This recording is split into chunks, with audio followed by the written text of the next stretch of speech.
Hi everyone, it's an honor to be here. I've spent most of my professional career here at Lincoln Laboratory. 25 years ago, I would look out and I would see very few women, and to have this completely reversed is really one of the culminations of my careers. As she mentioned, my name is Paula Collins. Lincoln Laboratory builds exquisite technologies to give you those tactical edges you need to fight war, right? I've been privileged to take part in many of the mission spaces here at Lincoln over the years, but increasingly it became obvious to many of us that we are underserving the people at the center of the systems, the people at the center of warfighting. I was taken to task many years ago for putting an aircraft up there against an enemy systems and referring to it as a target. And somebody said, "There's a pilot in there." And I was like, okay. We were underserving the people. And so Lincoln rallied around that. We grew the Human Health and Performance Systems group here at Lincoln, and an entire division really focused on human-centered issues. I had the privilege to lead that group until I stepped down to begin homesteading and do other things, but continue to support our mission. Because we feel this is really important. For the past decade, our group, and me personally, we've been centrally positioned in the DoD's attempt to gain on-the-move monitoring capabilities for its warfighters. Now, we've seen a lot about, we love our watches, we love our rings, they tell us stuff, it's useful, it's helpful, it helps you to train, and that's a wonderful thing. But that's not the kind of monitoring that we're talking about here. And let's see how I move forward. There we go. We're looking at you when you're doing the hard thing outside of the wire, when you're up in your aircraft, when you're away from wall power, when you're dirty, sweaty. All of this miserable stuff is happening. And we're looking for these rare events, the rare events that are going to bring you down and have severe mission consequences, right? They'll take you out of the fight, they'll take your unit down because they have to react. This is an incredibly hard problem. Again, rare events. We can't give you a ton of gear. That's never going to happen, right? So we're taking advantage of these commercial advances now in low size, weight, and power sensors, gain this exquisite telemetry about you, right, across a whole bunch of modalities. Now, this is not a technical talk, right? You said TED Talk. I'm giving a TED Talk. So we can talk more about technologies and science during the break. I'll welcome that. We'll be standing by. But the goal is to take all this data, this telemetry coming off of you, create these individualized predictive algorithms that in real time will tell you actionable information that you can act on, right? How do you mitigate it to keep you in the fight, to keep you safe? And when we get that right, we can now flip it. How do we help your performance? How do we tap your superpower? How do we enable you to work better with your unit? How do you work better with the artificial agents, all the AI that's emerging?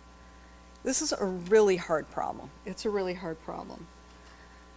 Not only do we need to understand the context under where you're operating, we have to make it work with everything else that's going on, your ruck straps, your equipment, everything. Data management, power management, supply. The sensors themselves, okay, that's a problem, but everything's always going to be resource limited. You know that when you go to combat, right?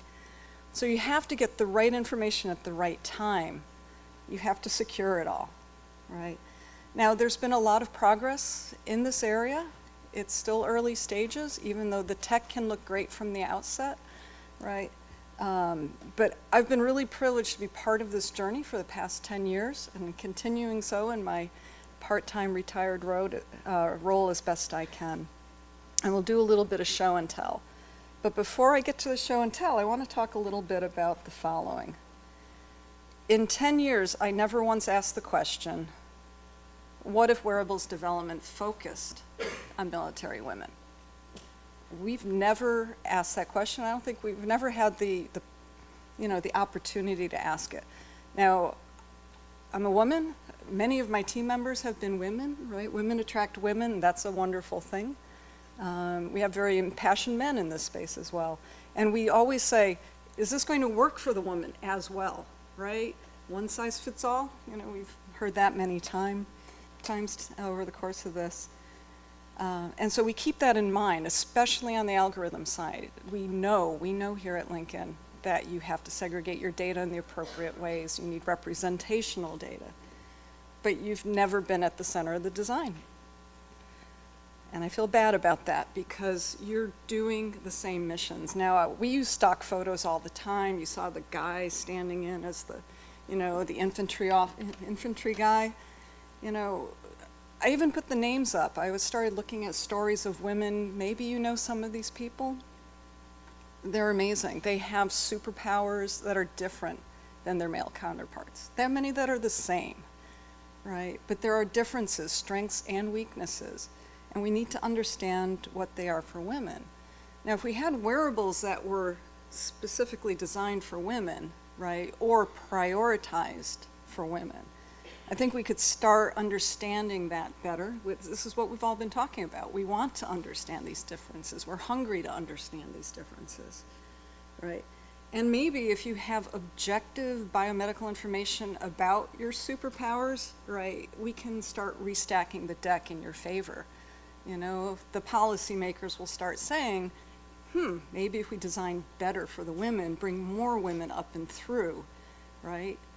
We'll have better outcomes. Again, that hard fight that Al Schaefer referred to that we're very sadly all looking at right now. All right, so let's keep going with the ammo. Now this is the fun part. So what if sensor development focused on your human factors? So let's do a little bit of show and tell. Let's put the woman at the center here.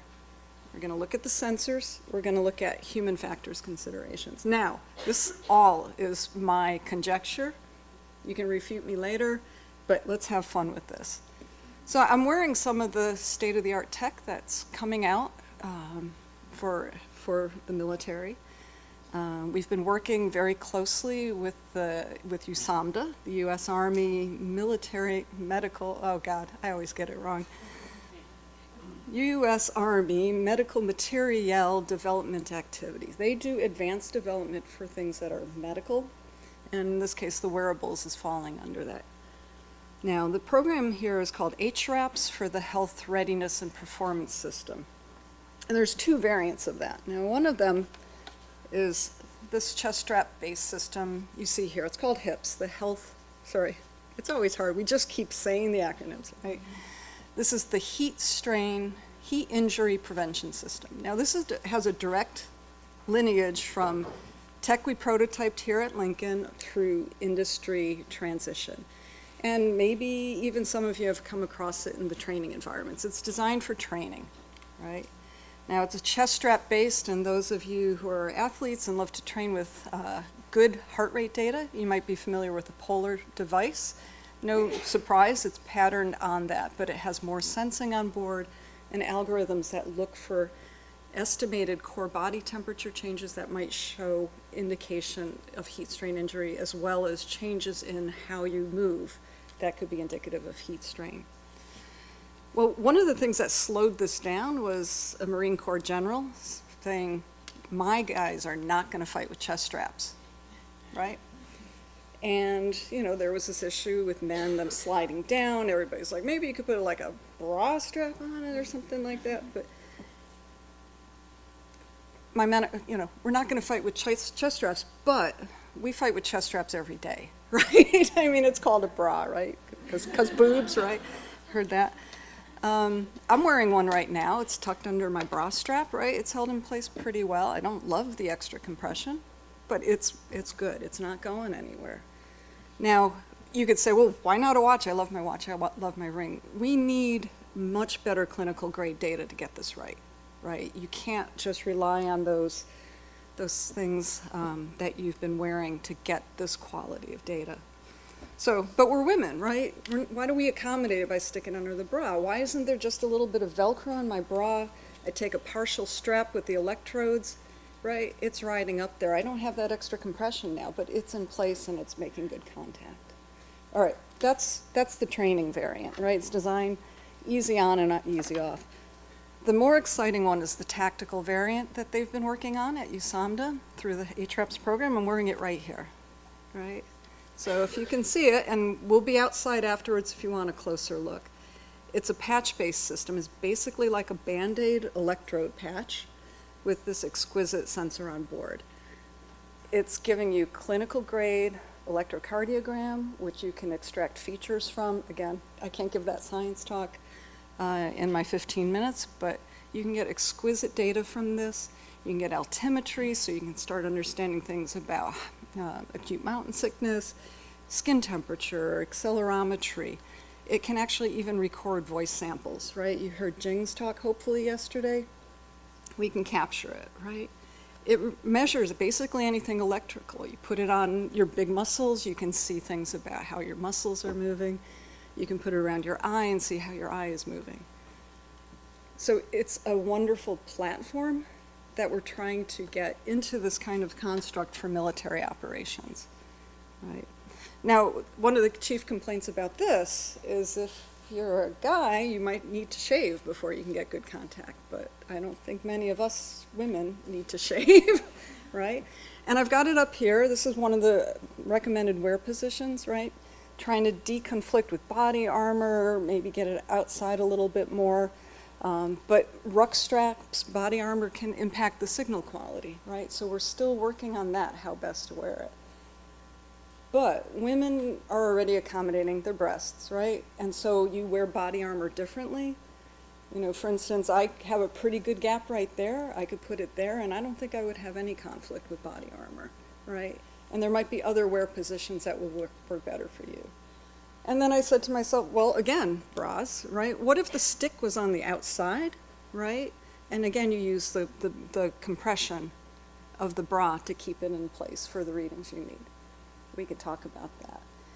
We can also talk about more interesting things. You know, what about something that looked like a tampon or a menstrual cup or even an IUD, right? These things are getting small, these electronics, right? You have a body cavity that can be taken advantage of and give you something really important, which is direct core body temperature measurement. For medical applications, that could be exciting, right? For even things like live or dead detection, that's so critical in combat, right? So we should be thinking about these things, but we're not yet paid to think about it. We're doing the one-size-fits-all pattern on men, right? So the other piece, though, is the algorithm development. So I want to look at that pretty quickly. You know, we may still, so I replaced my stock photo, right, with a woman warrior. You know, it may still be the same suite of sensors. Maybe we'll have some different form factors if someone will fund that development. We may want to restack this, right? You know, heat strain monitoring has been one of our key efforts. We're also doing all of these things, right? For musculoskeletal overuse injuries, cognitive fatigue and overload, infectious disease, chem bio, all of that. So maybe those won't change, but the big problem really is in the center, right? We've heard it before, and I want to really drill that home here as a career researcher. We have a huge human subject data problem here. You know, if we collect on 100 people doing warfighter activities, we're lucky if 10 of them are women, right?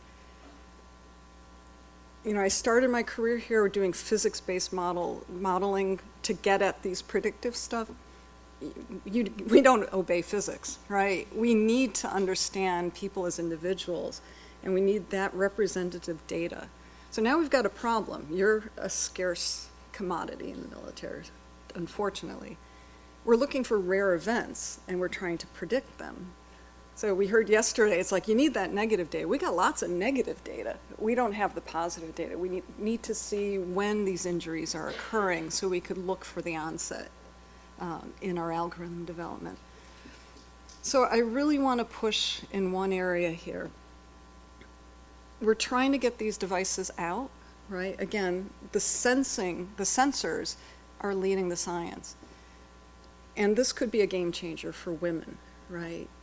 So your voices really need to get out there for what kind of sensors are better for you to wear. How do you bring them into your command, into your operations in a more systematic way? We need people to start pulling for it and say, one key thing, I don't care if it doesn't tell me anything today, right? I know we need to collect this data now because we have to build the analytics. If we don't get the data, we can't get the analytics, right? So there's expense and cost and logistics, but we have a big data problem, for women especially. And we think this can be game-changing technology. It's just how long is it going to take us to get there is the problem. So we're trying to get ahead of that as best we can do. So keep in mind, look for opportunities to volunteer, to advocate. You know, we want to go from that nice-to-have ring or watch to mission-critical gear that can inform whether you're in the fight, staying in the fight, ready to go, or if something's going to bring the unit down, or if there's an opportunity to enhance the operation. So I really appreciate the opportunity. Again, it is terrifying to stand up here without those slides, to really just walk your way through, and I can talk about technology, but you know, to me, this is just an exciting opportunity for women. I want to help you gain a more objective voice in showing how much good you can do in operations and have it be defensible. So I really thank you for your time. My colleague Tara, who can probably tell you how incredibly high my heart rate was during this talk. You know, no matter how senior you are, you're always, no. But we'll be in the back, especially if you want to know a little bit more about the technology that's coming out of the HRAPS program. We'd love to show you that. But again, I want to make sure you get the right stuff, not just stuff, right? That's the key thing here. So I appreciate your time, and thank you.